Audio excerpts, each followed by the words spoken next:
اعوذ باللہ من الشیطان الرجیم، بسم اللہ الرحمن الرحیم۔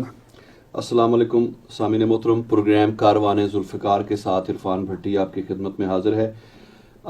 جیسا کہ آپ جانتے ہیں کہ پروگرام کاروان ذوالفقار میں ہم ایسے افراد کی گفتگو آپ کے لیے پیش کرتے ہیں جن کا تعلق کہیں نہ کہیں جنرل ذوالفقار مرحوم کے ساتھ رہا، یا ان کا جو یہ مشن تھا Islamic international medical college trust پہلے اور پھر رفاع انٹرنیشنل یونیورسٹی۔ تو آج ہمارے ساتھ تشریف رکھتے ہیں جناب حیات خان صاحب۔ حیات خان صاحب، آپ کو خوش آمدید کہتے ہیں پروگرام میں۔ جی بالکل۔ آپ بھی ان افراد میں شامل ہیں جو بڑے ابتدائی دور میں ہی اس قافلے کے آپ سمجھیں کہ رکن بنے۔ جی تو کب آپ کا تعلق بنا اس ادارے کے ساتھ؟ اعوذ باللہ من الشیطان الرجیم، بسم اللہ الرحمن الرحیم۔ اس ادارے میں 99 میں آیا جی۔ اچھا۔ تو اس وقت چپ پلازا میں کالج کا جو وہاں چل رہا تھا، جی میڈیکل کالج کچھ چند کلاسیں تھیں۔ اچھا۔ پھر جنرل صاحب خود بھی لیکچر دیتے تھے، میں نے ان کو دیکھا ہے۔ پھر رہائش وہی ادھر تھی، بچوں کی سب کی سارا چپ پلازا میں جی۔ اچھا۔ پھر تگودو کرتے کرتے کنا یوسف جو لیجسلیٹو ڈائریکٹر تھے، انہوں نے اور جنرل ذوالفقار صاحب نے تگودو کر کے یہ سپریم کورٹ کی ہم نے ڈیمانڈ کی جی، بھائی یہ ہمیں مل جائے تو کالج کا ہم اس جگہ پہ ریونیو کرتے ہیں جی، اولڈ سپریم کورٹ بلڈنگ۔ تو جنرل صاحب نے کہا بھائی کوشش کرو۔ ذوالفقار صاحب اور اپنا کرنل یوسف صاحب اور میں کئی بار ان سپریم کورٹ کے دفتر گئے، آتے جاتے رہے۔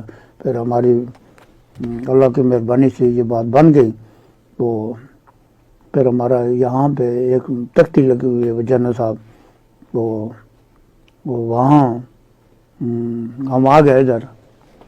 تو یہ بھی مجھے تاریخ سے نہیں پتہ فرق ہے، یہ بھی 2000 تقریباً 2 میں اچھا ہم ادھر یہاں شفٹ ہوئی ہے۔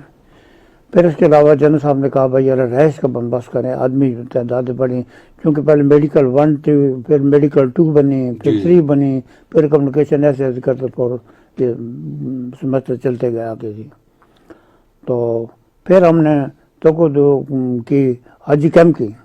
اچھا بھائی وہ بلڈنگ ہمیں مل جائے، ہمارے پاس بچے کافی ہیں جی۔ تو اس حوالے سے انہوں نے حاجی کیمپ والوں سے بات کی، تو انہوں نے بھی اتفاق کرایا، ہماری بات بن گئی۔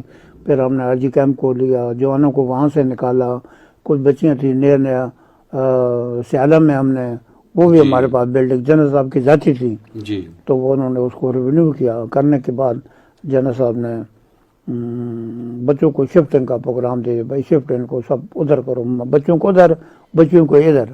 جی۔ پھر ہماری اپنی اس وقت جو عام کردار ہے کرنل یوسف صاحب، انہوں نے کہا بھائی جو یہ ہمارا لاجسٹک سیل ہے اس نے شفٹنگ اس نے کرانی ہے۔ تو جتنے بھی دفتر تھے وہاں کے چپ پلازا میں، وہ سارے ہم نے اپنی ذاتی ادارے کی گاڑیوں پہ لوڈ کر کے چھتوں کے اوپر یا اندر، تو وہ ہم ادھر لے آئیے ان کو جی۔ تو کلاسیں ہماری جو ہے وہ ریونیو ہو گئی، کلاسیں ادھر ہوتی تھی، رہائش ادھر ہوتی تھی۔ اچھا۔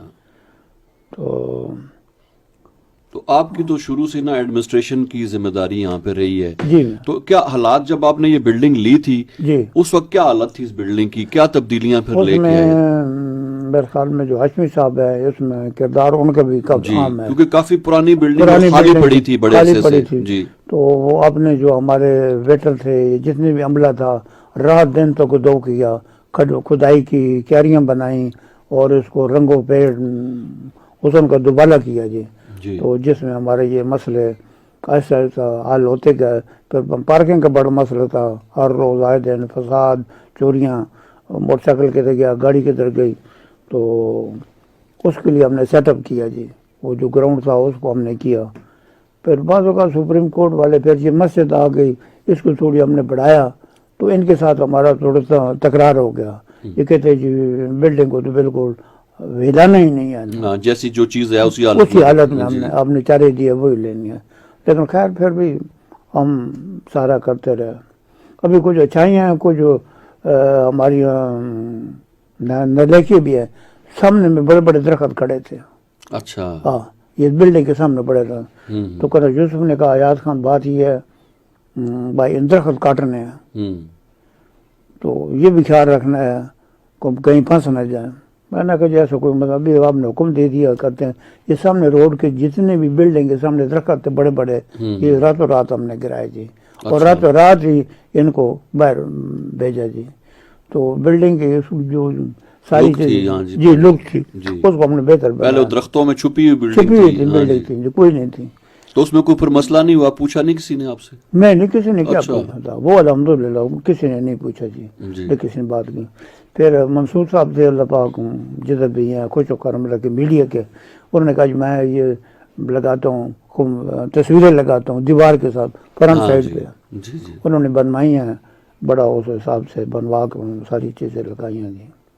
پھر بلڈنگ کی ایسا ایسا ریونیو کرتے رہے. ہمارے جو لڑکے تھے ایڈمن کے لوجسٹک سیل والے, رات دن محنت کی ہے. پھر اس بلڈنگ کا افتتاح کیا, کلاسیں شروع ہو گئی. تو پھر انشاءاللہ یہ ساری چیزیں بہ گئی. جنرل ذوالفقار صاحب کے جہاں تک تعلق ہے وہ آتے تھے ہر میٹنگ, جو بھی ان کو پروگرام ملتا تھا ادھر آتے تھے, اس میں کنفرنس ہوتی تھی. ادھر 28 بسز میں دیتے تھے. ان کی زوجہ بڑی اچھی تھی, وہ بڑے شوق سے جاتے تھے, ادھر سے آ جاتے تھے ادھر جاتے تھے. یعنی میں نے بڑا قریب ہو کے ان کے ساتھ وقت گزارا ہے جی. جی, تو آپ بڑے ابتدائی دور میں جیسے میں نے کہا کہ آپ شامل تھے ان کے ساتھ, جی آپ نے کیسا پایا جنرل صاحب کو عام ملازمین کے ساتھ, جو بھی افراد ان کے ساتھ تھے, کیا رویہ ہوتا تھا ان کا, کس طرح کے انسان تھے وہ؟ جنرل صاحب وہ جی ڈسپلن کے لحاظ سے سخت تھے. اچھا. ہاں, ابھی کوئی لڑکیاں ہیں, کوئی کلاس ہو رہی ہے, اس میں کوئی شور و غل ہوا تو بہت غصے ہوتے تھے. تو باقی وہ عام ایڈمن اسٹاف کے ساتھ تو بالکل خوش اخلاقی سے پیش آتے تھے. کوئی بھی چیز ہوتی تھی تو وہ بڑے غور سے دیکھتے تھے اور اس کو پوچھتے تھے بھئی یہ کیا مسئلہ ہے, کیا, اس کو بڑے مدبرانہ طریقے سے حل کرتے تھے جی. تو آپ کی ملاقات ان سے اس یونیورسٹی میں آنے سے پہلے کبھی تھی یا یہیں پہ ہی ان کی ملاقات؟ نہیں, میری ملاقات ان کی میں چونکہ ٹیلی فون آپریٹر تھا ایک سپرنٹینڈنٹ, اچھا جیز کیوں میں, تو جتنی بھی جرنیل ہیں اس حوالے سے میرے سب سے رابطے تھے جی. تو پہلے سے آپ جانتے تھے؟ پہلے بھی جانتے تھے, اور پھر ادھر آ کر تو پھر بہت قریب ہوئے. پھر 28 میں آئے تو ان کو آنا جانا لے آنا, ان کو چھوڑنا, یہ میری ذمہ داری ہوئی تھی. وہ بیگم بتاتے تھے بھی آج انہوں نے جانا ہے, آج انہوں نے آنا ہے, تو وہ گاڑی یہاں سے بھیجتے تھے جی, تو آ جاتے تھے. گاڑی حالانکہ ان کے پاس ادھر بھی تھی, ڈرائیور تھے, لیکن نہیں, جب وہ کہتے میں نے آنا ہے تو بس لے آتے تھے. تو اب کچھ سال پہلے ہی آپ ریٹائر ہوئے جی رفاح یونیورسٹی سے, تو جو جتنا ٹائم آپ کا رفاح یونیورسٹی میں گزرا وہ کیسا گزرا؟ رفاح یونیورسٹی بہت اچھا ٹائم گزرا ہے. سب لوگ بڑے محنتی تھے, لگن والے تھے, اور ہارڈ ورکر تھے. ہر آدمی جو تھا بڑا اچھا تھا. تو ہم خود بھی اسی ملٹری حساب سے, جیسے جنرل صاحب کی صلاحیتیں تھیں, ان کا ویژن تھا, اس کے مطابق ہم نے ان کو چلایا. پھر ان کا اسسٹنٹ اور بھی تھے, کرنل یوسف لوجسٹک ڈائریکٹر, تو وہ بھی تھوڑا سخت مزاج تھا, اللہ پاک ان کو مغفرت کرے. تو اس حوالے سے وہ جیسے کہتے تھے ہم ویسے چلاتے تھے. اچھا حیات خان صاحب, آپ یہ بتائیے گا کہ ہمارے جو موجودہ چانسلر ہیں جنرل ذوالفقار کے صاحبزادے حسن صاحب, جی, ان سے بھی آپ کی ملاقاتیں رہی ہیں بہت ہوئی ہیں. تو آپ کیا سمجھتے ہیں کہ وہ بھی اپنے والد صاحب کے نقش قدم پہ چل رہے ہیں, اسی طرح سے ان کا بھی ویژن ویسا ہی ہے؟ جناب حسن صاحب جو ہے نا, یہ بھی بہت لائل ہے جی, یعنی کہ اپنے والدین کی طرف سارے.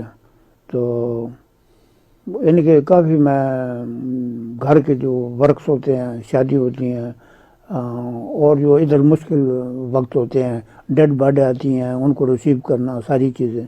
تو حسن صاحب آدمی نہ ہو تو حسن صاحب خود ہمارے ساتھ مدد کرتے تھے. اچھا, ایک ڈیڈ باڈی اٹھانی, حسن صاحب ہمارے ساتھ چلے جاتے تھے. تو اس طریقے سے حسن صاحب نے بڑا اچھا تاریخی وقت گزار رہے ہیں. اللہ پاک ان کو اس کام میں اور دن دگنی رات چوگنی ترقی دے جی. تو حیات صاحب, مختلف جو ایسے ادارے ہوتے ہیں وہاں جو لوگ بھی کام کرتے ہیں ان کی خاص ریپیوٹ ہوتی ہے. ابھی میں دیکھ رہا تھا کہ جب آپ جدھر بھی یہاں پہ آ رہے ہیں, جو بھی پرانے لوگ موجود تھے جو آپ کو جانتے ہیں, وہ بہت ہی عقیدت اور محبت اور احترام سے آپ کے ساتھ مل رہے ہیں. تو یہاں پہ ملازمین کے ساتھ کس طرح کے ملازمین تھے یہاں پہ آپ کے زمانے میں؟ اچھے لوگ تھے؟ ٹیم کیسی تھی رفاع کی ٹیم؟ دیکھو جی، رفاع کی جو ٹیم تھی نا جی، یہ ابھی تو موجودہ ہر چیز تبدیل ہو گئی ہے. اس وقت صرف ایک میں ایڈمن تھا جی جس کے نیچے کرنل صاحب نے مجھے اختیارات دیے تھے. جتنا بھی تھا سیکورٹی، جی ٹرانسپورٹ کا ٹرانسپورٹ، جی آفس ورک جتنے بھی رنر تھے، جی اور باغبانی مالی، جی جتنی بھی یعنی ساری چیزیں وہ میرے انڈر تھیں. تو اپنے اپنے چلنے چلانے کا وہ نظام ہوتا ہے. ہم چونکہ ملٹری آدمی تھے، تربیت یافتہ تھے، تو ہم نے اس حساب سے سارے نظام کو چلایا. پھر بڑا مسئلہ تھا سیکورٹی کا، اس سے بڑا کنٹرول کیا ہم نے. دائیں بائیں دھماکے بھی ہوئی ہے، لیکن الحمدللہ ہمارا کالج جو ہے وہ سیف رہا. ہماری گاڑی جو تھیں وہ متواتر پیراشوٹ یا جو بھی تھے وہ ہم نے لگائے ادھر کالج میں جی. تو اسے الحمدللہ بس امن آ گیا جی. ہمارے اس پروگرام کی نسبت سے آپ نے بڑا وقت گزارا ہے یہاں پہ. ہمارے یہاں پہ اسٹوڈنٹس یا جو ہماری نئی جنریشن ہے ان کے لیے کوئی پیغام دینا چاہیں آپ؟ ان کے لیے یہ پیغام ہے بچوں کے لیے، بھائی رفاع یونیورسٹی بہت اچھی ہے، اس میں بھرپور طریقے سے داخلے لیں، اور اس میں ٹھیک طریقے سے اساتذہ جو ہیں جیسے ہر ادارے میں اچھے ہیں. لیکن میں ایک دن بیٹھے ہوا تھا تو ایک گاڑی ٹرانسپورٹ ہے ہمارے ایم ٹی پارک میں جی، تو ان بچوں سے ملا تو انہوں نے مجھ سے پہلے ہی سوال کیا کہ میڈیکل کے ایجاز بھٹی صاحب ادھر ہیں؟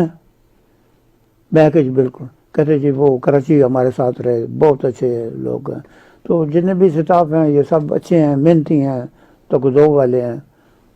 اور میرا تو یہی پیغام ہے، بس جو کام ملے، جو ٹاسک ملے اس کو ایمانداری دیانتداری سے سر انجام دے.